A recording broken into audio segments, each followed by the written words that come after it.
कल सबने देखा था, आज सबको फैसला लेना होगा। सवाल यह है, क्या बड़े घर की दीवारों के बीच छोटी बहू की बात सुननी जाएगी? कल के उलझे हुए माहौल के बाद आज का एपिसोड एक और ज्यादा भारी सुबह के साथ शुरू होता है। बड़े घर में सब मौजूद हैं, लेकिन आज आवाजों से ज्यादा खामोशी बोल रही है। कल जो बात अधूरी रह गई थी, आज उस पर पूरा सच सामने लाने का वक्त आ गया है। छोटी बहू अपनी जिम्मेदारियों में लगी हुई है, ना शिकायत ना कोई गिला, लेकिन आज उसकी खामोशी में सिर्फ सब्र नहीं, एक गहरा विश्वास और हौसला छुपा हुआ है। कल जिस तरह उसकी बात घर के फैसलों का हिस्सा बनी, आज उसका बोझ घर के रवैयों पर साफ महसूस होता है। एपिसोड 135 धीरे धीरे यह दिखाता है कि बड़े घर के कुछ लोग अब भी पुरानी सोच को छोड़ने के लिए तैयार नहीं। उनके चेहरों पर उलझन है, क्योंकि सच को अब और देर तक छुपाया नहीं जा सकता। कुछ लोग छोटी बहू को नए नजर से देख रहे हैं, तो कुछ अपनी जिद और घमांड के बीच खुद से लड़ रहे हैं। इस एपिसोड का सबसे गहरा पल तब आता है जब घर का एक अहम फैसला सबके सामने रखा जाता है।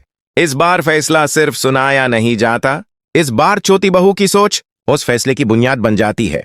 वो ज्यादा कुछ नहीं कहती, लेकिन यो कहती है उसमें इंसाफ, समझ और घर की भले साफ झलकती है।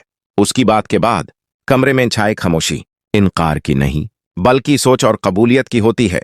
आज के एपिसोड के बाद यह बिल्कुल मुमकिन है कि अगले एपिसोड में छोटी बहू की जिम्मेदारी और ज्यादा बढ़ जाए।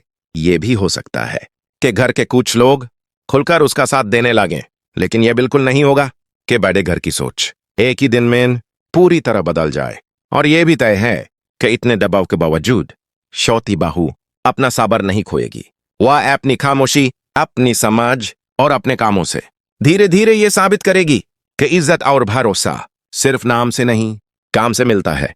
आज का एपिसोड यह साफ कर देता है कि बड़े घर की छोटी बहू की कहानी अब सिर्फ सहने की नहीं रही। यह कहानी अब जिम्मेदारी उतारने, घर की सोच को चुनौती देने और अपनी जगह मजबूत करने की है।